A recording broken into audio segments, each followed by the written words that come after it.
बातमी पुण्यातनं समोर येते। पुण्यात थोड्याच वेळात मनसेची आत्मचिंतन बैठक होणार आहे। पराभूत उमेदवारांशी राज ठाकरे चर्चा करणार आहेत। प्रमुख पदाधिकारी आणि जिल्हा अध्यक्ष या बैठकीला प्रामुख्याने हजर राहतील। पराभवाची कारणं ईव्हीएम बाबत सविस्तर चर्चा राज ठाकरे करणार आहेत।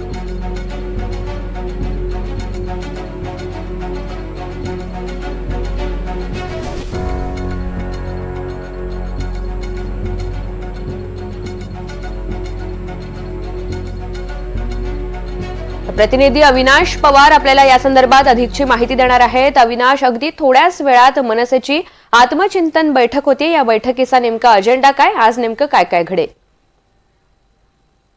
ऋतुजा, विधानसभेमध्ये ज्या पद्धतीने पराभव झाला त्याहीपेक्षा जो मतदानाचा टक्का जो आहे तो मनसेचा जो कमी झालेला आहे त्या संदर्भात आत्मचिंतन बैठक ही आता नवी पेठ मधल्या संकल्प जे बँक्वेट हॉल आहे, पत्रकार भवन जवळ आहे, त्या ठिकाणी आत्मचिंतन बैठक होते।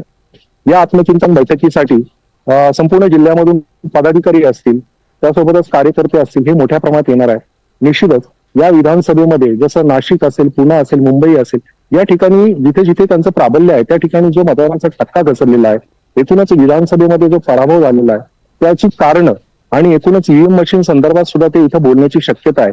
आता थोड्याच वेळात ही बैठक सुरू होईल आणि याच्यामध्ये कोणकोणता अजेंडा आहे, कशा पद्धतीची चर्चा होते आपल्या समोर येणार आहे। मात्र मनसेला आत्मचिंतनाची जशी गरज आहे त्यासोबत इतरही पक्षांना गरज आहे। मात्र राज ठाकरे हे असे नेते आहेत की निश्चितच ते वास्तवावर जाऊन चर्चा करत असतात, नेहमी आपल्यासमोर वास्तव पाडण्याचा प्रयत्न करत असतात। या आत्मचिंतन बैठकीमध्ये ते कशा पद्धतीने या सर्वावर चर्चा करतात आणि मनसेमध्ये पुन्हा एकदा जे काही मध्ये पराभवामुळे मरगळ आलेली आहे ती झटकून कामाला कशी लागतील पदाधिकारी, या दृष्टिकोनातून ते प्रयत्न करतील असं दिसून येतं। ऋतुजा, निश्चित।